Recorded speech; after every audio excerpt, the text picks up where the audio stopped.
भारत को 28,000 करोड़ के हथियार बेचे, लेकिन बीते साल फरवरी में यूक्रेन के साथ युद्ध शुरू होने के बाद से रूस पर कड़े प्रतिबंध लगे, जिसके कारण भारत अभी तक रूस को यह भुगतान ही नहीं कर पाया।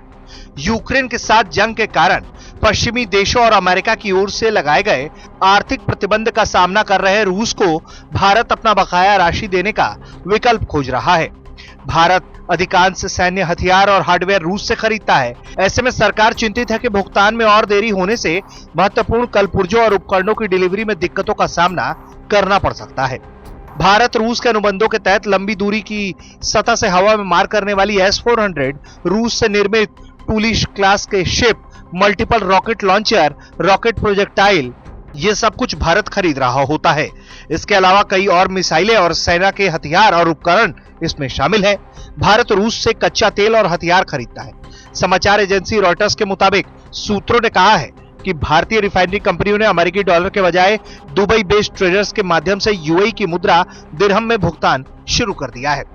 अंग्रेजी अखबार द इंडियन एक्सप्रेस के मुताबिक एक शीर्ष अधिकारी ने कहा है कि भारत रूस के बकाये को चुकाने के लिए 3 विकल्पों पर विचार कर रहा है। इसमें से एक विकल्प चीनी युआन और यूएई दिरहम में रूबल भुगतान शुरू करना है।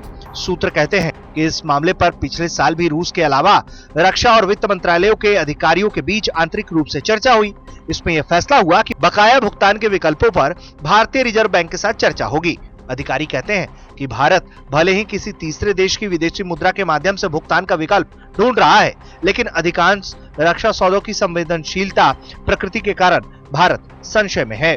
वही एक दूसरे अधिकारी ने इस ओर इशारा जरूर किया है कि हम भले ही दिरहम और युआन को विकल्प के तौर पर देख रहे हैं, लेकिन युआन के साथ हम उतने सहज नहीं हैं। इसके अलावा भी अगर बात करें तो भारत सरकार सॉवरेन बॉन्ड के माध्यम से भी बकाया भुगतान करने का विकल्प तलाश रही है।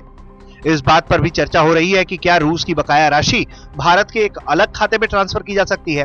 इससे सरकार जमा राशि पर सॉवरेन गारंटी जारी कर सकती है।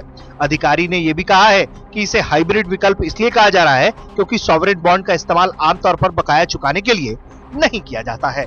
अब ऐसे में देखना बहुत दिलचस्प है कि भारत रूस को अपने बकाये का भुगतान किस तरह से करता है। ब्यूरो रिपोर्ट, भारत तक।